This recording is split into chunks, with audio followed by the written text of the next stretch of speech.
Les decía esto, de hecho yo esperaría que muchos ya lo hayan visto alguna vez, el teorema ese de representación de Riesz, ¿verdad? Para funcionales.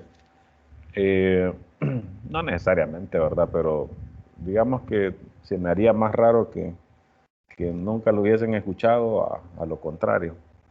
Eh, Utiliza la mayoría de argumentos para comprobar, son de álgebra lineal, como les digo, pero se mezcla con cuestiones de análisis como cuestiones sobre conjuntos cerrados y cosas así. Eh, Así que estaba un poco tentado como a decirles, yo creo que esto ya lo vieron, entonces nos vamos a saltar, pero mejor no. Así que bueno, vamos a ver entonces cómo, recuerden que esto de los funcionales lo hablamos eh, anteriormente cuando definíamos aquello del espacio dual, ¿verdad? De los dos puntos, desde los dos puntos de vista, ¿verdad? Tanto dual algebraico como el, digámosle, dual, ¿verdad? Los dos eran conjuntos de funcionales, que recuerden que son operadores, les dice acá este autor, pues nosotros normalmente les decimos transformaciones lineales.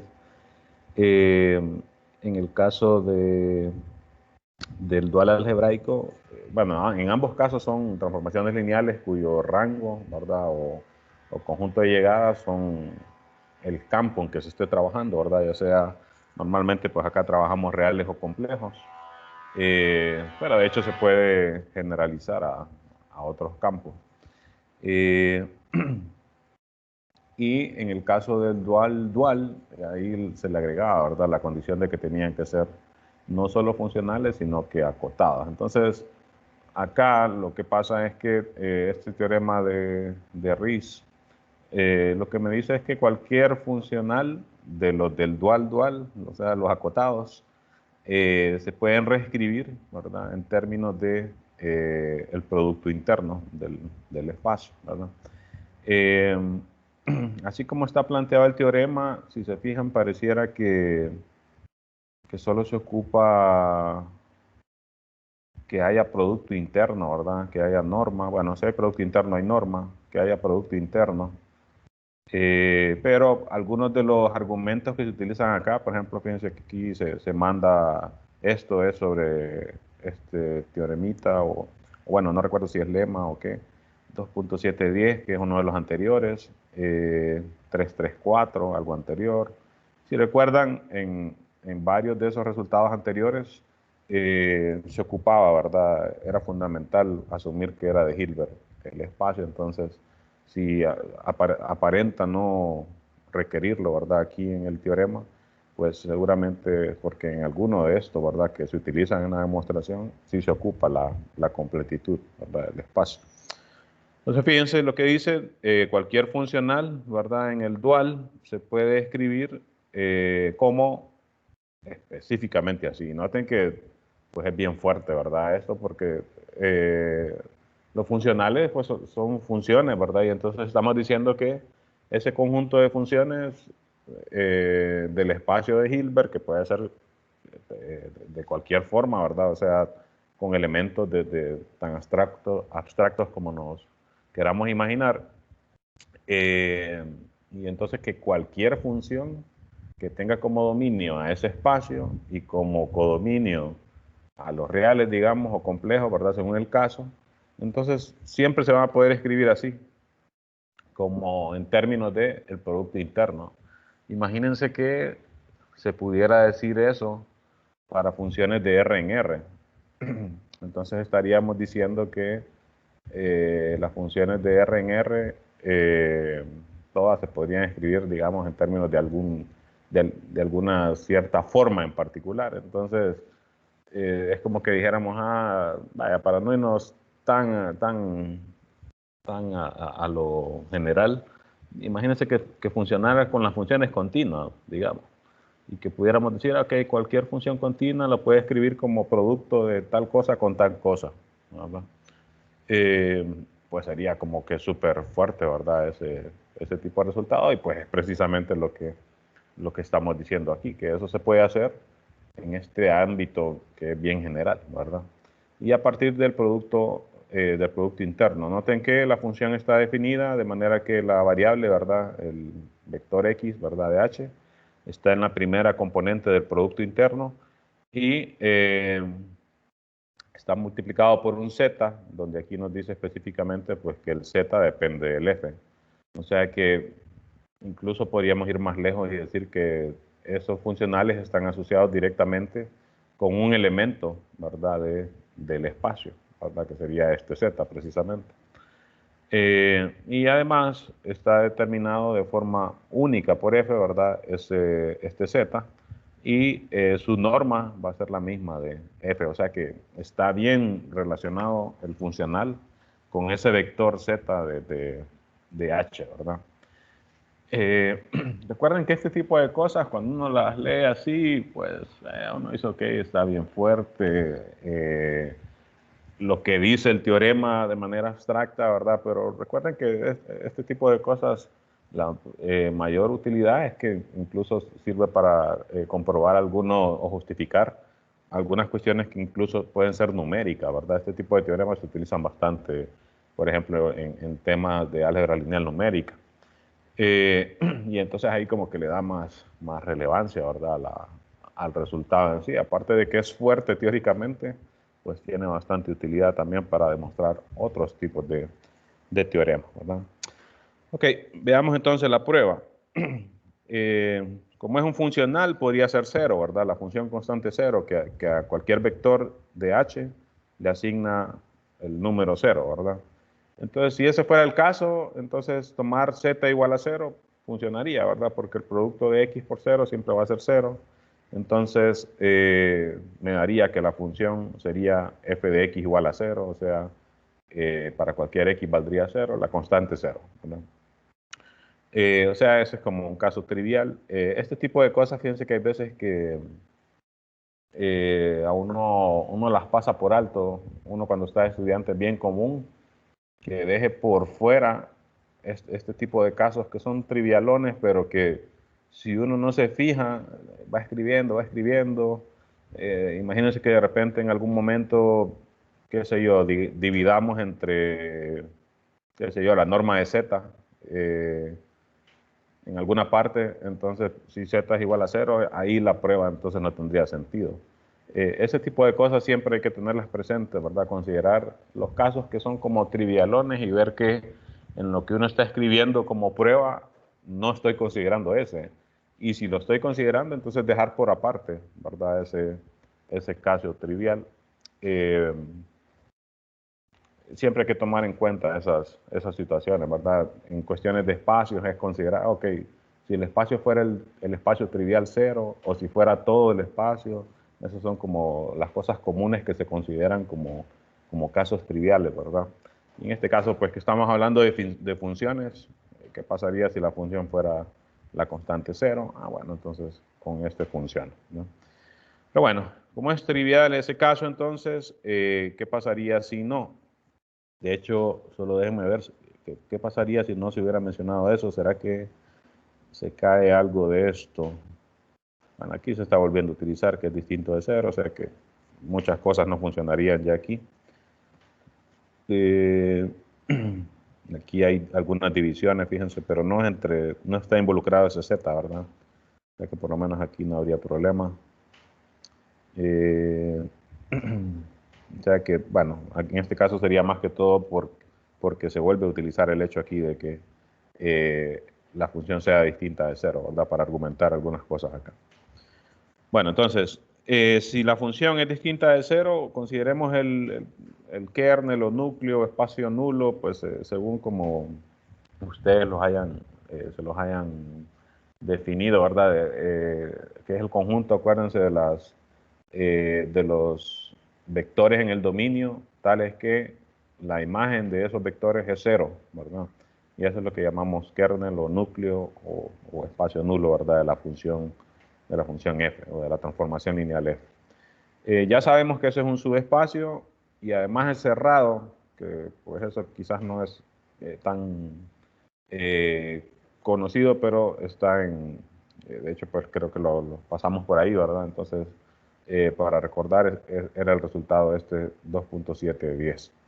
Entonces el núcleo es su espacio y además es cerrado. Fíjense que creo que conviene ir a verlo o recordarlo porque creo que vamos a utilizar otro teorema que precisamente usa esa hipótesis de que es cerrado. 2.710. 2.710.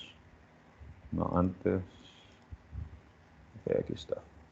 El espacio nulo, que por cierto aquí lo denotan así, ¿verdad? Como n de t. Yo estoy utilizando la notación que más me acostumbré a utilizar, ¿verdad? Que es de kernel. Así que tengan presente, ¿verdad? Ahí al estudiar o si algún ejercicio está relacionado con ese núcleo, ¿verdad? Entonces, que aquí en el libro lo denotan así, ¿verdad? Como n de t. Y yo lo estoy denotando aquí como, bueno, en este caso que es t, ¿verdad? Sería ker de t, ¿verdad? Es una notación que se utiliza más en álgebra, ¿verdad?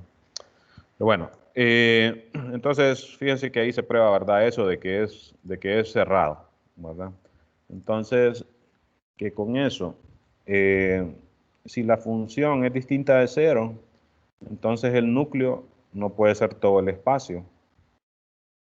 ¿Por qué? Si fuera todo el espacio, entonces estaríamos diciendo que la imagen de todos los elementos, de todos los vectores de h sería cero, y entonces la función sería cero, ¿verdad? Entonces, es cierto, si la función no es cero, el núcleo no puede ser todo el conjunto, ¿verdad? Y entonces el perpendicular, ¿verdad? Al núcleo va a ser distinto de cero, ¿verdad? Porque habíamos comprobado que y aquí es donde creo que ocupamos la hipótesis esa de que sea cerrado. Vamos a ver el teorema 334. 3.34. Okay. Sí, fíjense que era cuando hablábamos de estas sumas directas y en este teorema se ocupa la hipótesis de ser cerrado, ¿verdad? Entonces, por eso ahí había que hacer énfasis en que el núcleo es cerrado, ¿verdad? De hecho, cuando hablábamos de esto aquí, recuerdo que dijimos que aparentemente para definir el perpendicular no era necesario hablar de subespacio, ¿verdad? Pero bueno, para estos teoremas sí, ¿verdad? Y de todas maneras, pues el núcleo es un subespacio también. Entonces aplica el teorema como subespacio al núcleo, ¿verdad? Y además aplica porque el núcleo es cerrado, ¿verdad? Por ese otro corolario creo que era, ¿verdad? Y entonces, si el núcleo no es todo el espacio, entonces el perpendicular, ¿verdad? Al núcleo no puede ser cero, ¿verdad? Porque si este fuera h, entonces forzosamente el otro tendría que ser cero, ¿verdad? Recuerden que esto de las sumas directas básicamente significaba que los vectores de h se podían escribir de manera única como un vector de acá más otro vector de acá, ¿verdad? Entonces, si este fuera todo el espacio, entonces la única opción que quedaría en el otro sería que fuera cero, ¿verdad? Y como no es, entonces no puede ser cero, ¿verdad? Porque van a haber entonces vectores que no se van a poder escribir, como por ejemplo, si este fuera un subespacio propio, ¿verdad? O sea que no es todo, eh, entonces los vectores que están dentro de él no se van a poder escribir de otra forma que no sea ese vector más cero, ¿verdad? De manera entonces que si este no es todo el espacio, entonces este no puede ser solo cero, ¿verdad? Tiene que tener otros vectores ahí. Ok, entonces consideremos en particular un vector que está en el perpendicular, ¿verdad? Del núcleo. Y consideremos lo que sea distinto de cero, ¿verdad? Podría ser cero, ¿verdad? Recuerden que comprobamos que también era un subespacio, podría ser cero, pero lo consideramos que sea distinto de cero. Y definimos un vector B, ¿verdad? Como f de x, z0, donde es el z0 que estamos considerando acá, y x es un vector en h arbitrario. ¿Ok? Entonces, B es este z0 por f de x. Recuerden que f es funcional, ¿verdad? Entonces, f de x realmente es un escalar, ¿verdad? Entonces sería un escalar por z0. Es un escalar porque recuerden que f es una función que va de h en R o en C, ¿verdad? Entonces esto sería un escalar por el vector y esto sería un escalar también por el vector X, ¿verdad? Entonces esta es una resta de escalar por vector menos escalar por vector, o sea que tiene sentido, ¿verdad? Definirlo así.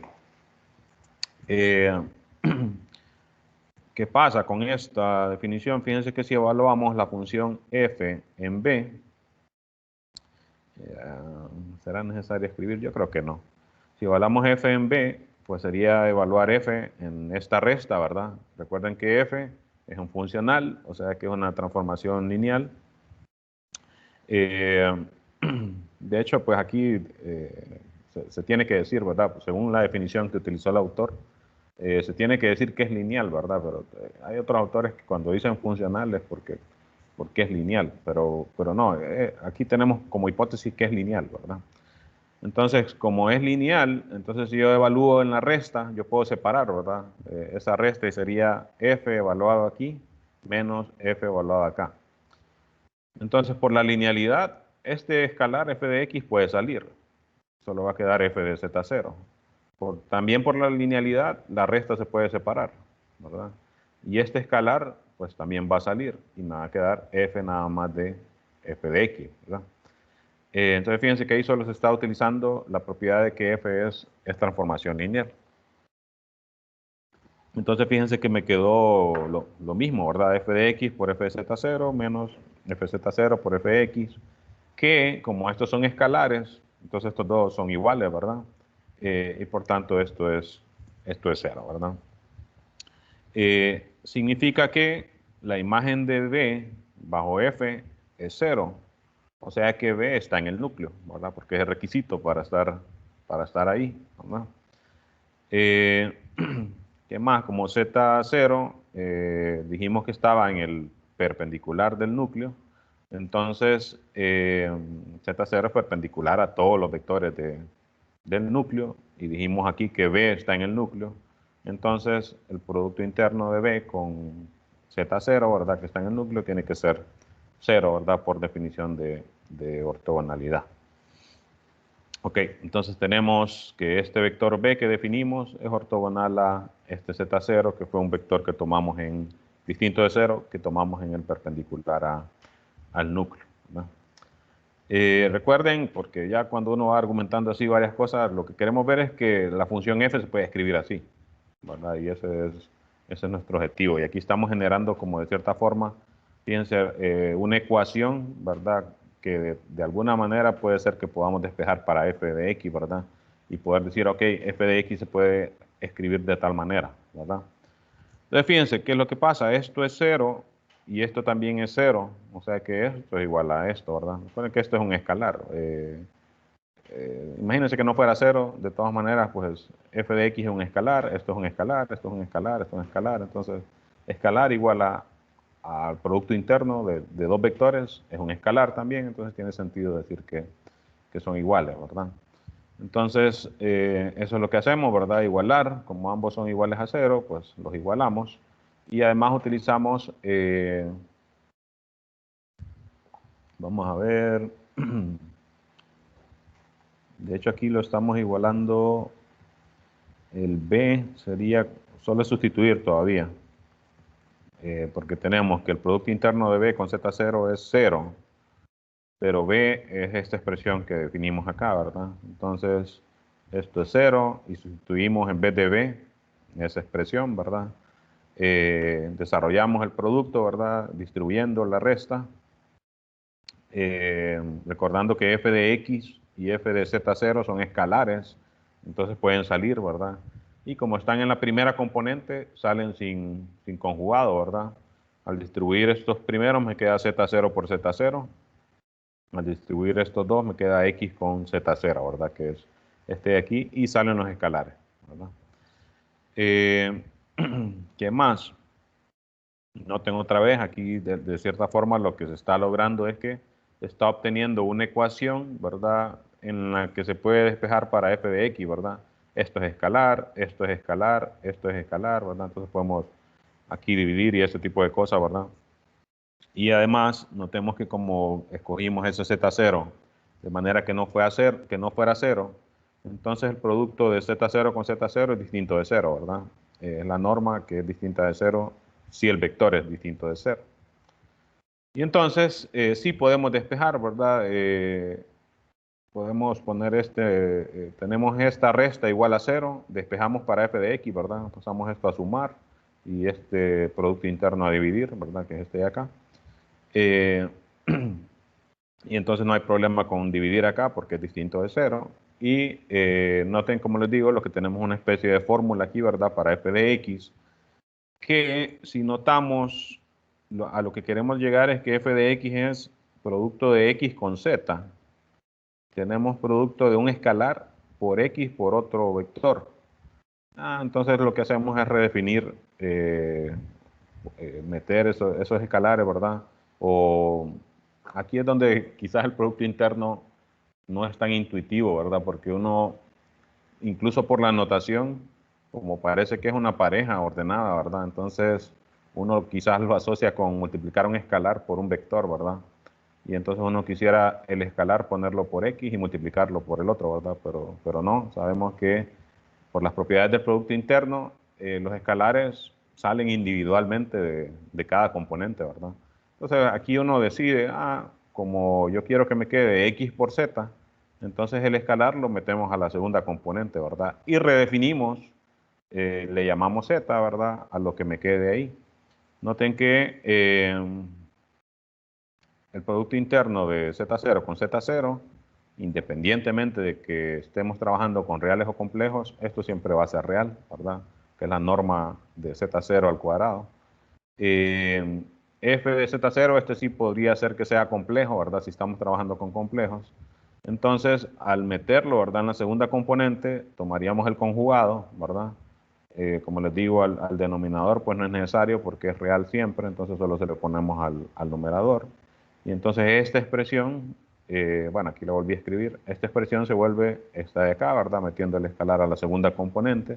Y solo es necesario, bueno, de hecho aquí se lo puse a todo, ¿verdad? Pero incluso solo es necesario dejarle el conjugado al numerador. Y entonces a este vector, ¿verdad? Que es un escalar por z0, a este vector es el que le llamamos z y es el vector que está entonces asociado con el funcional f, ¿verdad? Y por ahora pues solo tenemos que existe ese vector, ¿verdad? El teorema me pide también decir que ese vector está determinado de manera única por la función f y esta otra propiedad para las normas, ¿verdad? Ok, entonces ya tenemos una parte, ¿verdad? Que f de x siempre se puede escribir así, ¿verdad? Ok, para la unicidad, el típico argumento, ¿verdad?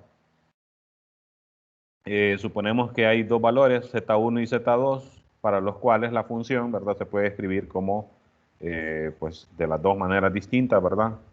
Pero si estos dos son iguales por las propiedades del producto interno, entonces paso a restar, utilizo la propiedad distributiva ahí. Esto sería entonces igual a 0, ¿verdad? Si este es igual a este, paso esto a restar, me queda 0. Utilizo la propiedad distributiva, ¿verdad? Y entonces me queda que esto es igual a 0 para todo x, ¿verdad? Como es para todo x, entonces en particular se cumple para este mismo vector, ¿verdad? De manera que en ese caso me quedaría el producto del vector consigo mismo, que es su norma al cuadrado, ¿verdad? Y entonces, como esto es igual a 0 para todo x, esto sería igual a 0 también, ¿verdad? Y por las propiedades de la norma, si esto es igual a 0, entonces este vector tiene que ser 0, ¿verdad? Y por tanto, z1 tiene que ser igual a z2, ¿no? La típica prueba de unicidad. Y falta la otra parte de las normas. En el caso trivial, pues no hay problema. Si f es igual a 0, dijimos que z es igual a 0 y ese me funcionaba, ¿verdad? Y entonces se cumple la igualdad, ¿verdad? Para las normas. La norma de z sería 0, la norma de f sería 0 también. Si f es distinto de 0, entonces z también, ¿verdad? Porque si no, bueno, sería negar esto, ¿verdad? Entonces, si z es distinta de 0, la norma al cuadrado de z, que es el producto de z consigo mismo, sería igual a f de z, porque acuérdense que ya tenemos que f de x es el producto de x con z, ¿verdad? Entonces, en particular, f de z es el producto de z con z. Por propiedades de norma de transformaciones lineales, esto siempre va a ser menor o igual que la norma de f por la norma de z. Vamos a ver, déjame pensar así aquí. Creo que para que se cumpla se ocupaba aquí valor absoluto, ¿verdad? Pero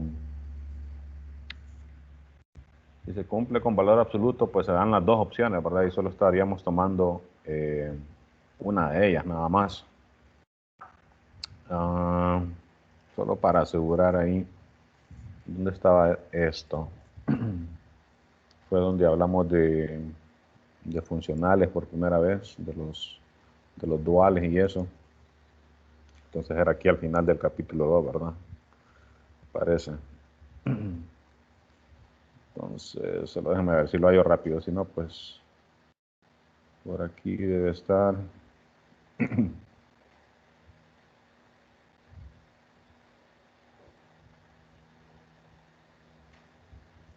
Okay.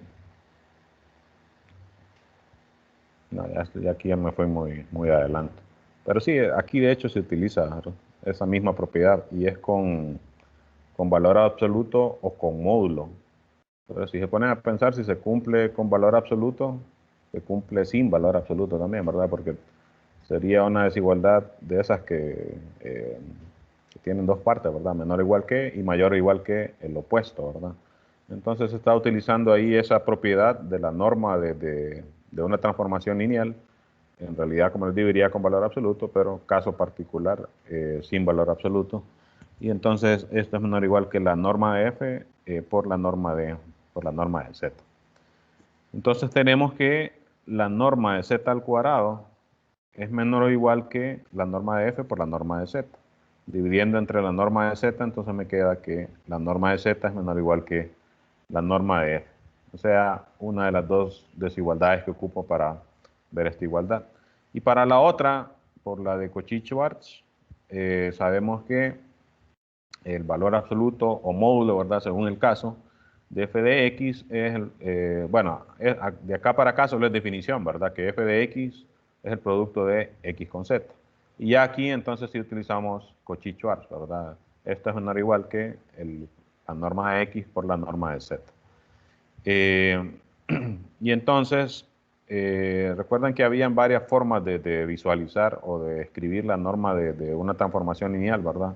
Y aquí en particular se está tomando en supremo en vectores que tengan norma 1, ¿verdad? En vectores unitarios. Y esto entonces sería en vectores de norma 1, ¿verdad? Sería menor o igual que la norma de z. O sea que la norma de f también es menor o igual que z. Y es mayor o igual que z, por tanto son iguales, ¿verdad? Bueno, ese es un detalle ahí que tiene todo el sentido porque, recuerden, estábamos diciendo que básicamente que a un funcional cualquiera lo estamos asociando con un vector z, ¿verdad?, en el espacio, ¿verdad? Y entonces tiene sentido decir que además la norma de ese funcional sea la misma norma de ese vector con el que lo estamos asociando, ¿verdad?, en el espacio, ¿verdad? Así que bueno, esto es, si se fijan, si ustedes analizan la prueba, aquí casi todo son argumentos de álgebra, ¿verdad? De álgebra lineal. Lo único es que, por ejemplo, en la única parte donde se utilizaría análisis es en, bueno, una de estas propiedades de norma, pero incluso en álgebra lineal, ¿verdad? Se definen normas de transformaciones lineales. Creo que la única parte realmente sería en donde se utilizaron estos teoremas y este otro resultado que aquí pedía que un subespacio fuera cerrado. Y entonces ya hablar de cerrado, ya eso sí ya no se trabaja tanto en álgebra lineal, ¿verdad?, sino en análisis, ¿verdad? De manera que este teorema es casi puramente de álgebra lineal, ¿verdad? Y como les digo, no es raro que en cursos de álgebra lineal se trabaje. Ok, eso es por un lado. La otra parte que nos interesa, si se fijan aquí, no les mencioné, pero les puse que queremos comprender cómo se representan los funcionales, que sería a partir de ese teorema, ¿verdad? Y la otra es cómo se representan las formas sesquilineales en espacios de Hilbert, que si recuerdan, sesquilineal, eh, lo comentamos ahí cuando definíamos el producto interno, ¿verdad? Que es como la forma de describir esa propiedad del producto interno, de que es lineal en una componente, pero como que más o menos lineal en la otra componente, ¿verdad? Y eso es lo que le llamamos sesquilineal. Entonces, una forma sesquilineal, otros autores le llaman pues cuasi lineal, ¿verdad? Como que es casi lineal. Es una generalización de el producto interno, o sea, son funciones que trabajan así como trabaja el producto interno. Creo que aquí de repente sí conviene tal vez escribir un poco. Fíjense en qué sentido se generaliza el producto interno acá. Esto ya no lo ocupamos. El producto interno, si lo vemos como función, o si recordamos pues la definición, es una función, ¿verdad? Que pues tiene un nombre raro, digamos, una notación rara, y que lo que hace es que toma dos vectores, ¿verdad? En el espacio, digamos que el espacio es H, entonces toma dos vectores que están en H, o una pareja en el producto cartesiano de H con H, y lo que me regresa es un escalar, ¿verdad? Ya sea real, ¿verdad? O complejo. Bueno, según leí la última vez, la RAE, la Real Academia, dice que ya no es necesario ponerle acento al O, independientemente de que se estén utilizando entre fórmulas, ¿verdad? Que en todo caso, en matemáticas es que nos conviene porque pues hay veces que, por ejemplo, visto esto así, esto a veces lo usamos como composición, a veces lo usamos como un cero, ¿verdad? O lo podemos usar como una O también, ¿verdad? Pero supuestamente, según la RAE, ya no es necesario en ningún ámbito ponerle acento, ¿verdad? Aunque pues a nosotros nos conviene para estar claro que eso es lo que estamos diciendo. Eh, entonces, esta es la forma de la función, ¿verdad? Y claro, todas sus propiedades, ¿verdad? Que es lineal en la primera componente, que es casi lineal, ¿verdad? O lineal conjugado le llamamos, ¿verdad? En la segunda componente. Entonces, fíjense cómo generaliza este hecho, esto de las formas sesquilineales. Dice, es una función, fíjense, X y Y son espacios vectoriales sobre el mismo campo, o sea, ya sea que ambos sean reales o que ambos sean complejos. Entonces ya ahí ya está cambiando, ¿verdad? Porque el producto interno no me deja ser producto de un vector de un espacio con un vector de otro espacio, ¿verdad? Entonces ya ahí ya se está generalizando, o sea, sí es una función, pero requiere que tome dos vectores del mismo espacio. Ya esa forma sesquilineal ya no necesariamente, ¿verdad? Podría ser este un H1 y este un H2. Ya esa es una generalización de esto, ¿verdad? Ya este se volvería un caso particular de este más general. Eh, sobre el campo, eso sí es igual, ¿verdad? Ya sea a R o a C, ¿verdad? Bueno, lo voy a poner como estaba ahí, sobre K, que puede ser uno de estos dos. Y si se fijan, las propiedades son exactamente las propiedades del producto interno, ¿verdad? Las sumas se pueden separar en la primera componente, en la segunda también. Los escalares pueden salir directamente de la primera componente y salir con conjugado de la segunda componente. O sea, estas propiedades son exactamente las mismas del producto interno.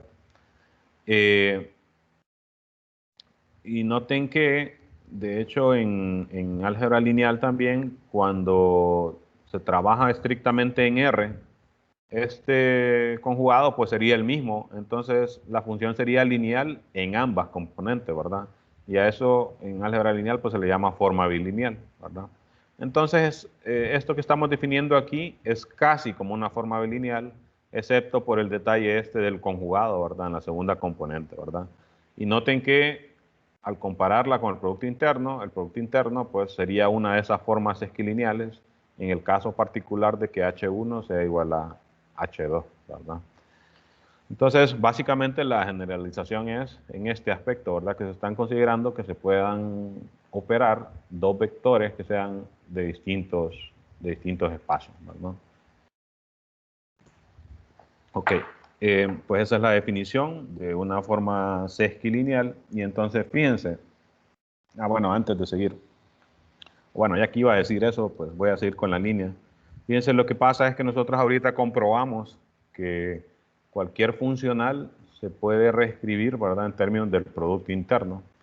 Entonces, fíjense que este teorema es una especie de generalización que dice que cualquier eh, forma de esas sesquilineales también se puede escribir en términos de un producto interno, ¿verdad? O sea que de cierta forma se está generalizando el teorema ese que teníamos anteriormente, ¿verdad?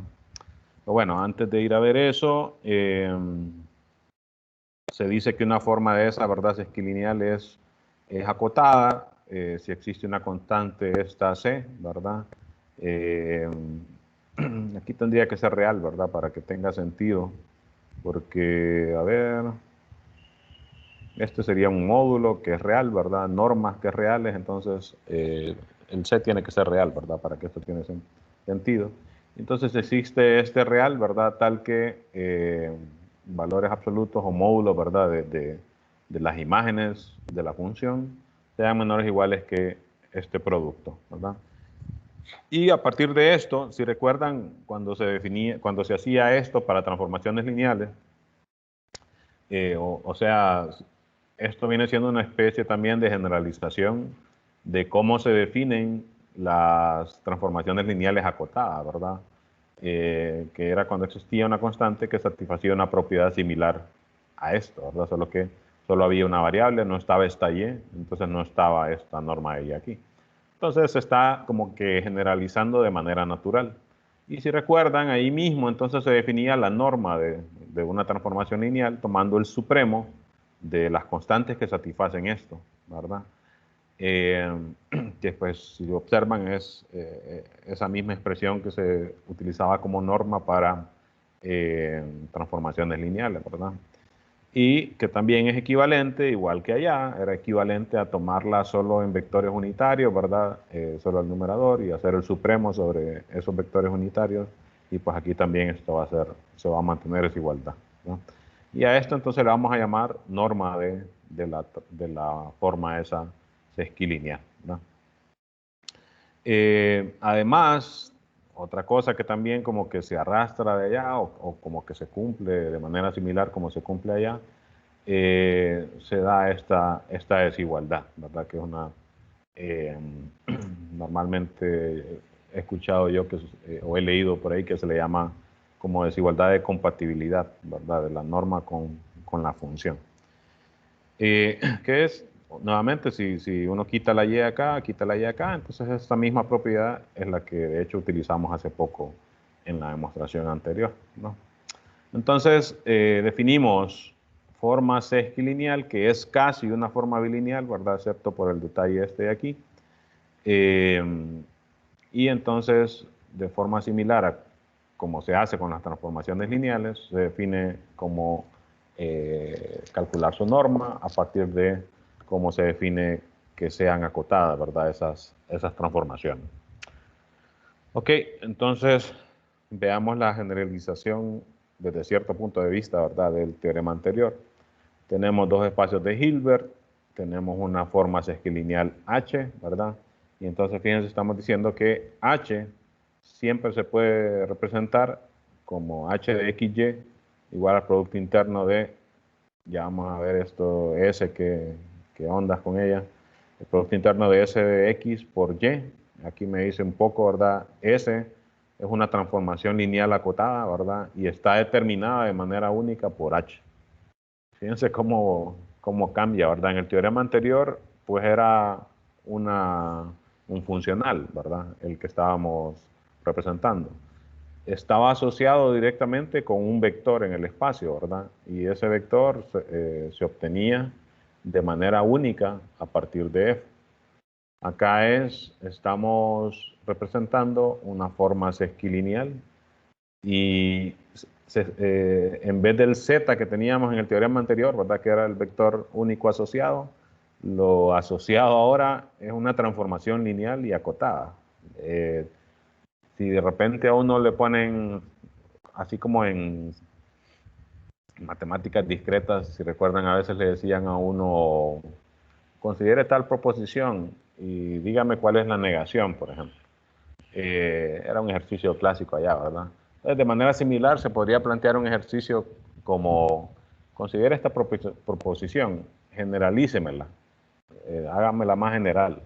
Ahí pues ya es más problemático porque generalizar hay varias formas, hay varios puntos de vista en que se podría generalizar, ¿verdad? La situación. Entonces, noten que esto está haciendo como, es un tipo de generalización y como que sería bien difícil adivinar, ¿verdad? Que ese Z que teníamos en el teorema anterior, en ese nuevo ambiente, ahora se transforma o se vuelve una transformación lineal, ¿verdad? Sería como difícil de anticipar. Pero bueno, veámoslo. La prueba, pues, mucho va a ser, noten que como es una generalización, entonces mucho va a ser como tratar de imitar la prueba anterior, solo que con lo nuevo que se tiene, ¿verdad? Por cierto que me da la impresión que me salté esto, ¿verdad? Sí me lo salté, ¿o no? Díganme ustedes. Me parece que me lo salté. Aquí me Sí, sí, puede... lo saltó. Me lo salté, ¿verdad?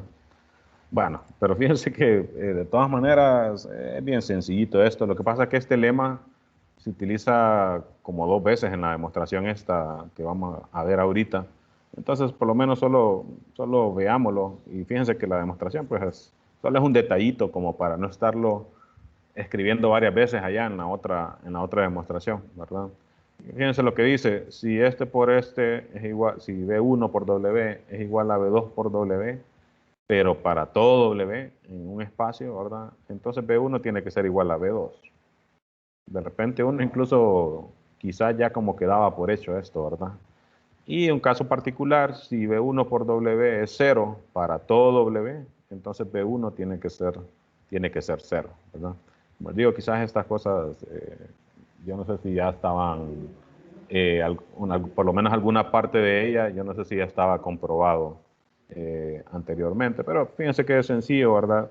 Si para todo W se tiene esta igualdad, entonces paso este a restar, ¿verdad? Lo escribo así, ¿verdad?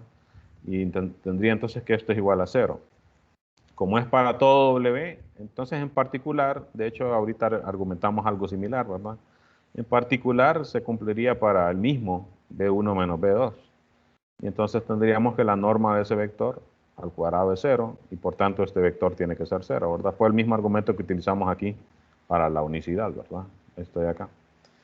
Y entonces B1 es igual a B2, ¿verdad? Y si B1 es 0, entonces nuevamente, si B1 por W es 0, para todo W, otra vez en particular, funciona para W igual a B1, o sea que tendríamos que el producto de B1 con B1 es 0, o sea que B1 tiene que ser 0, ¿verdad? O sea que sí estaba sencillo, pero ahí cuando lo tengamos que utilizar ahora, pues vamos a decir por el lema, ¿verdad? Ok, entonces ahora sí vamos a la prueba. Fíjense, primero lo que vamos a considerar es el conjugado de h de x, y. Recuerden que h es una función, toma 2 vectores, ¿verdad? Y me regresa un escalar. Puede ser real, puede ser complejo. En general, pues, tomemos como que fuera complejo.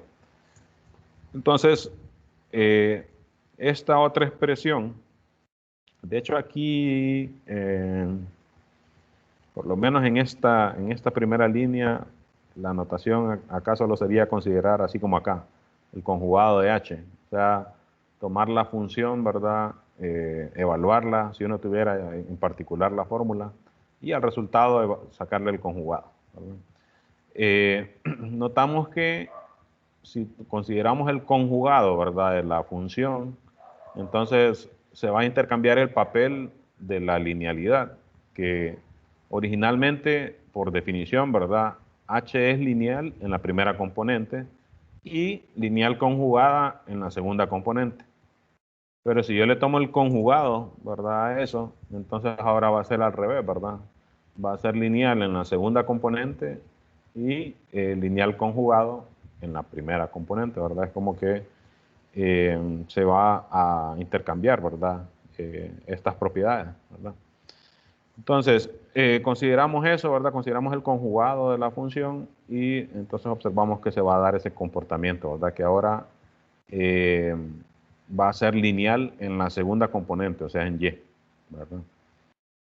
Entonces, fíjense, si fijamos x, entonces podemos aplicar el teorema anterior a esta función, porque si fijamos x, entonces tendríamos una transformación lineal, ¿verdad?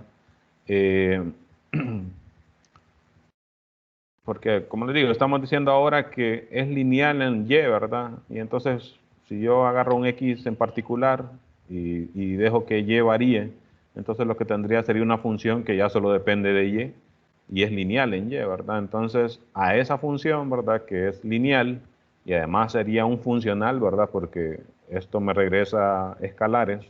Entonces, a esa función le podemos aplicar el teorema anterior, ¿verdad?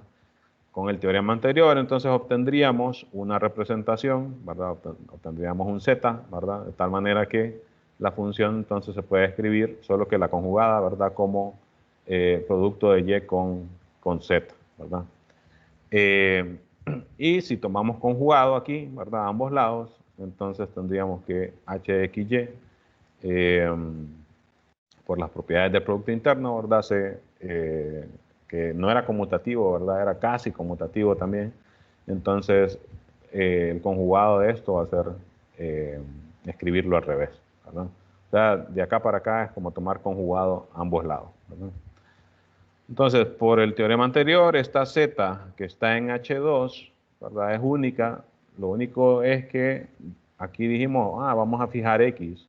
Entonces depende de ese x, que no solo depende de la función como tal, sino que también depende de este x que nosotros dejamos fijo, ¿verdad? Ok. Entonces, si nosotros esto lo podríamos ver eh, como una función también, ¿verdad?, que depende de la variable x, ¿verdad? Y a esa otra función, entonces es la que vamos a llamar s, ¿verdad? Y esa función es tal que al vector x, ¿verdad?, que dejamos fijo, ¿verdad?, le asociamos el z que nosotros obtenemos en estos procedimientos. Creo que aquí sería bueno también hacer una especie como de esquema. Comenzamos con una h, así como esta, ¿verdad?, sesquilineal. Entonces le hacemos el conjugado, ¿verdad?, a la función, tomamos el conjugado de h, y entonces esta era lineal en x, ¿verdad? Lineal en x, la h, ¿verdad? Y esta es lineal en y, ¿verdad? Lineal en y.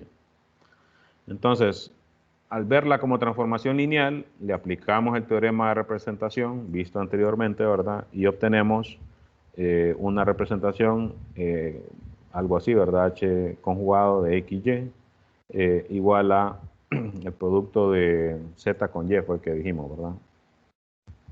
O al revés, Y con Z y después le tomamos el conjugado, ¿verdad? Y con Z. Y de manera entonces que se toma el conjugado y me queda esta así, ¿no? Entonces, aquí lo que estamos haciendo es una especie como de salto y dijimos, para poder aplicar esto, en este punto estamos fijando una X, ¿verdad? En este punto de acá, para verla solo como transformación lineal en Y. Escogemos un X fijo, ¿verdad? Y entonces estamos haciendo un salto diciendo, ok, podemos definir una nueva función que a este X, ¿verdad?, lo asocie con esta Z de acá. Entonces, fíjense, ¿de dónde a dónde iría esa función?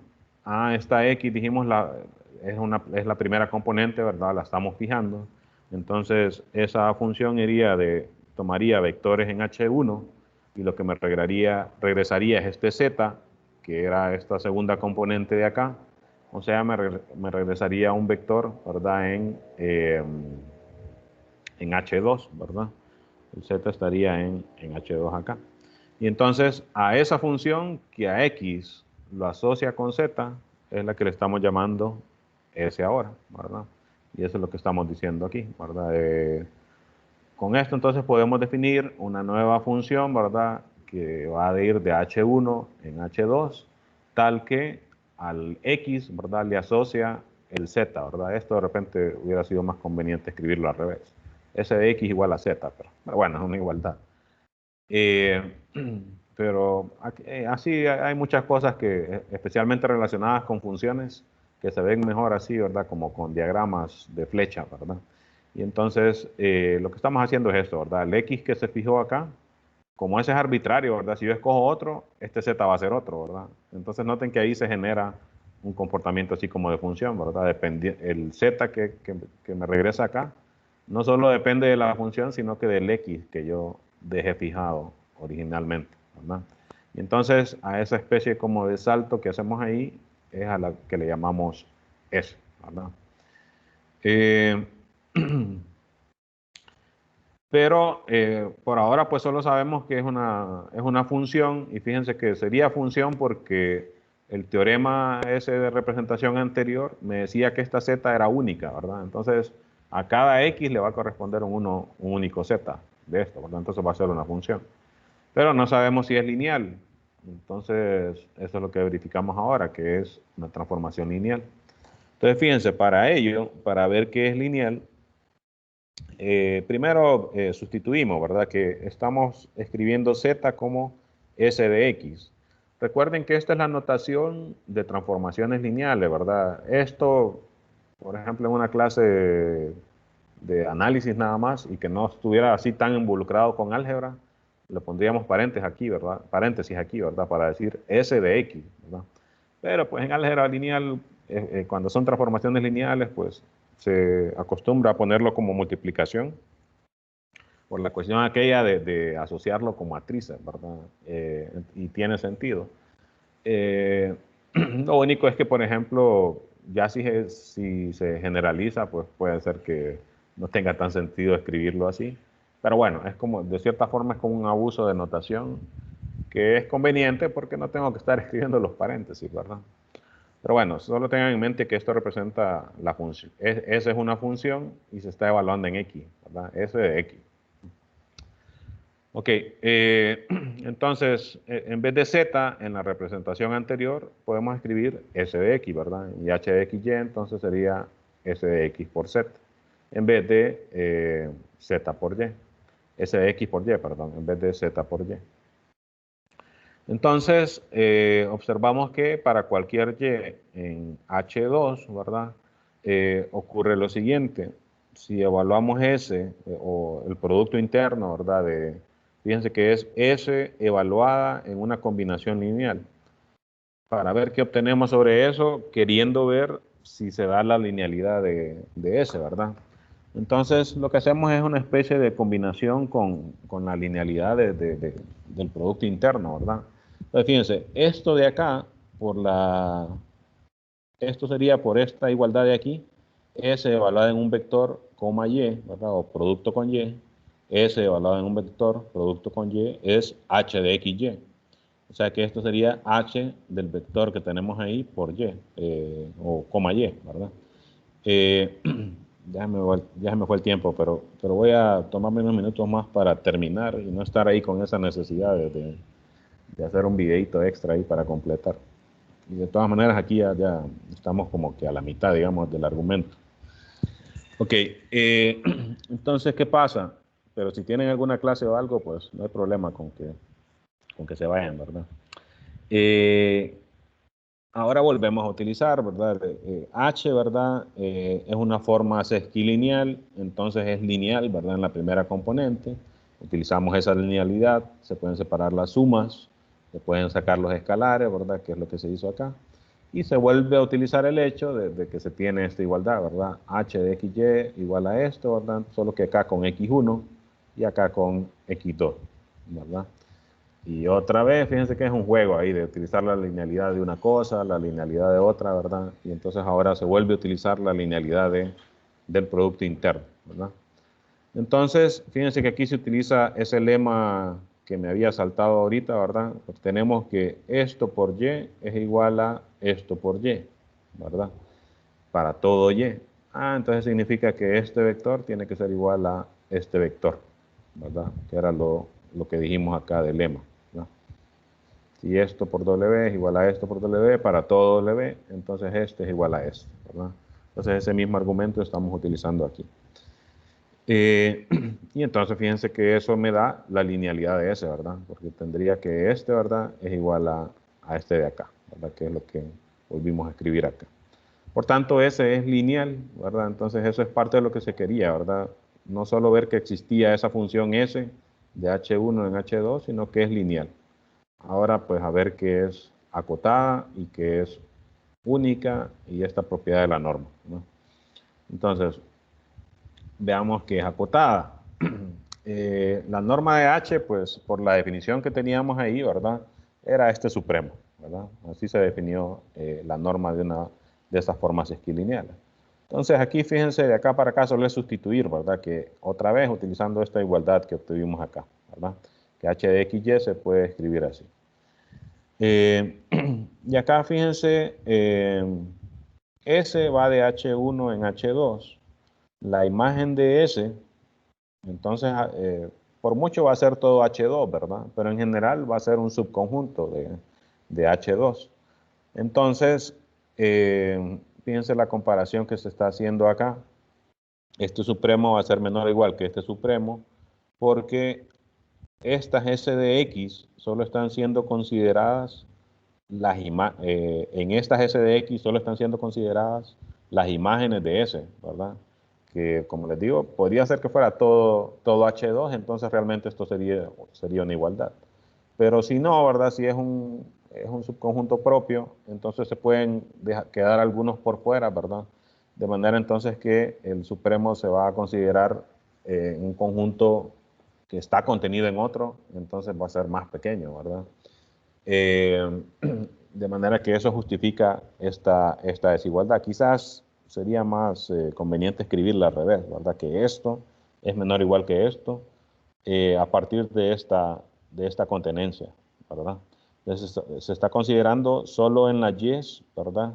Que son imágenes bajo la función esta S, ¿verdad? Que es un subconjunto de H2. Y aquí las y son cualquier elemento de H2, ¿verdad? Entonces, viene siendo como aquellas propiedades en R, bueno, no viene siendo, porque estos supremos de todas maneras son sobre conjuntos de reales, ¿verdad? Entonces, si recuerdan, habían algunas propiedades ahí del supremo que me decían que si A estaba contenido en B, entonces que el supremo iba a ser menor o igual, ¿verdad? Entonces, lo que estamos utilizando ahí es un argumento similar, ¿verdad?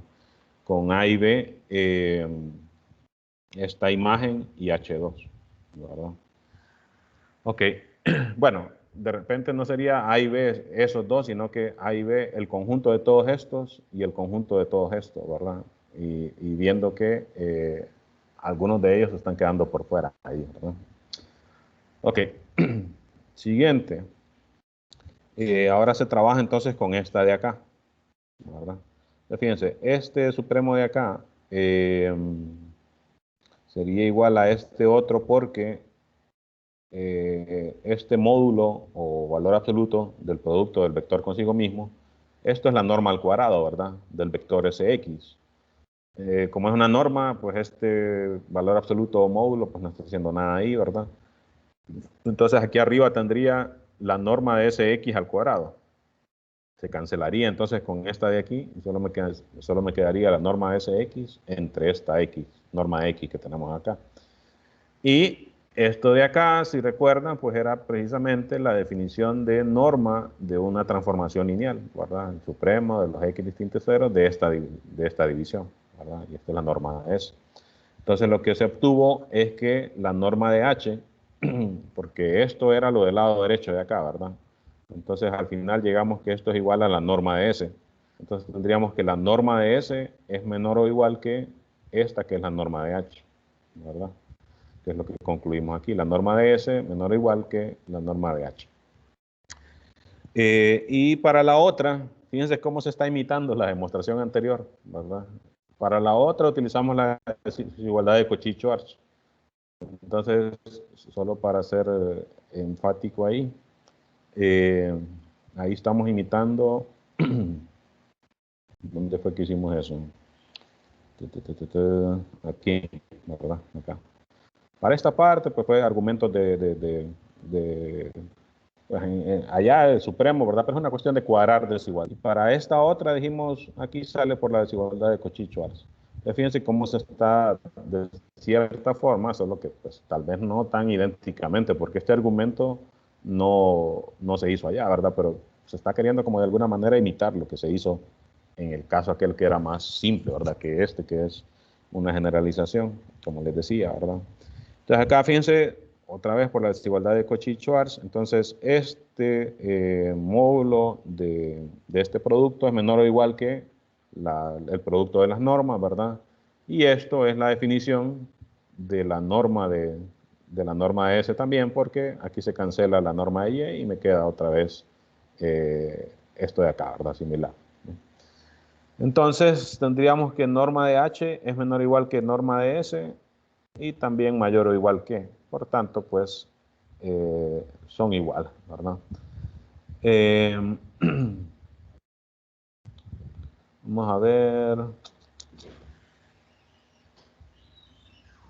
Fíjense que acá también, de paso estamos diciendo que es acotada, ¿verdad? O sea, al mismo tiempo que estamos viendo si son iguales, ¿verdad? Esas normas es que de paso son acotadas, ¿verdad?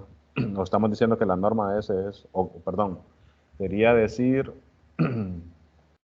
si lo quisiéramos escribir concretamente, ¿de dónde lo podríamos sacar? ¿De cuál de estas? Sería de...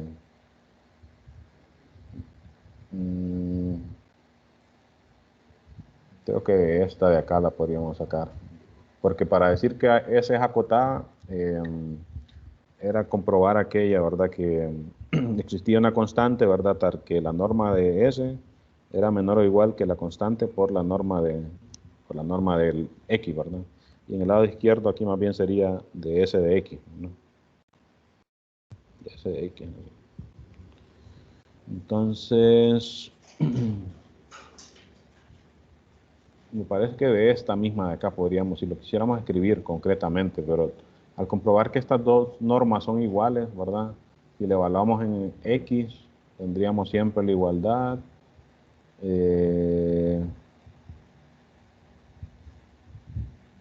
No, pero no es de aquí que se saca. Pienso que se olvidé escribirlo y no me quiero poner ahí a estar mucho tiempo ahí. Pero aquí solo dije, para ver que eso es acotado, si quieren solo déjenme verlo acá. A ver si aquí decían algo más. 384. Ah, pero es el generalizado. Aquí...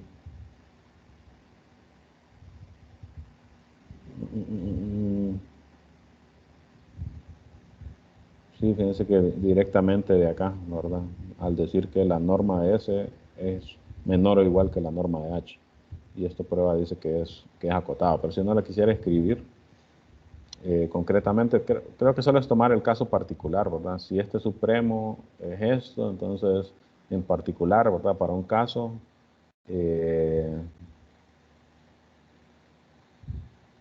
sí me quedaría, así sería, ¿verdad? Tomarlo de aquí directamente, ¿verdad? O utilizar H como esa constante, norma de H, perdón, como esta constante C. Pero bueno, habría que escribirlo ahí para completar, digamos, el argumento. ¿Qué más? Entonces solo falta ver que esa S, esa transformación lineal es única. Y entonces asumimos otra vez, y otra vez, fíjense que se está como imitando, ¿verdad? Y bueno, de todas maneras, este argumento de unicidad se utiliza similar en casi cualquier prueba, ¿verdad? Asumo que hay otra T, ¿verdad? De H1 en H2 y que además satisface la misma igualdad, ¿verdad? Y entonces otra vez por el lema, ¿verdad? Si esto siempre es igual para todo Y, ¿verdad? significa que S de X es igual a T de X para todo X, ¿verdad? Y si esto es igual para todo X, ¿verdad? Entonces implicaría que S y T, como funciones, ¿verdad? Tienen el mismo dominio, tienen el mismo codominio, y para todo X, ¿verdad? Sus imágenes me dan lo mismo. Entonces, como funciones son iguales, ¿verdad? O sea que S es igual a T.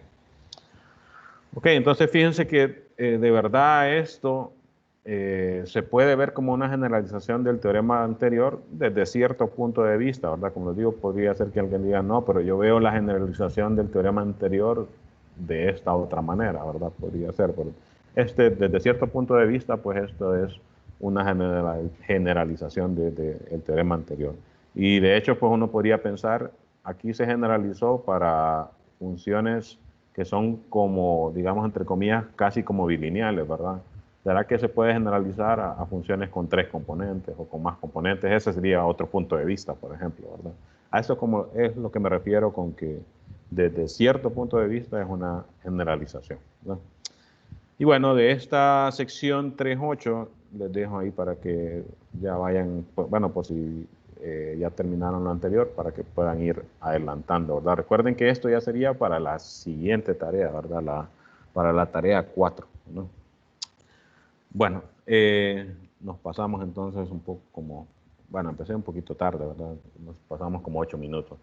¿Alguien tiene alguna consulta, ya sea de todo lo que se habló hoy o de cualquier otra cosa de la clase?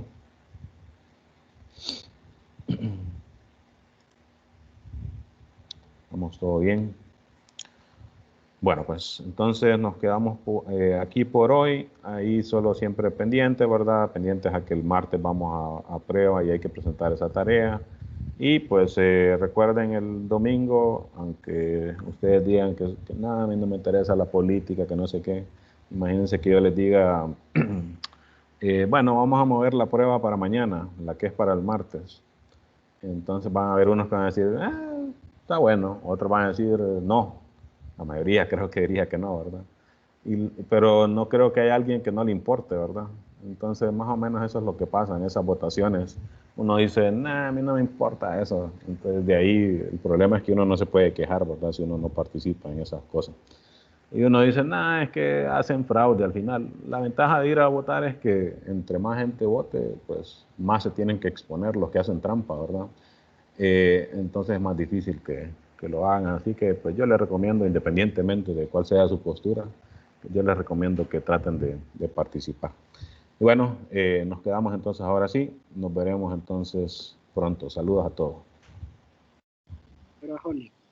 Vaya, pues.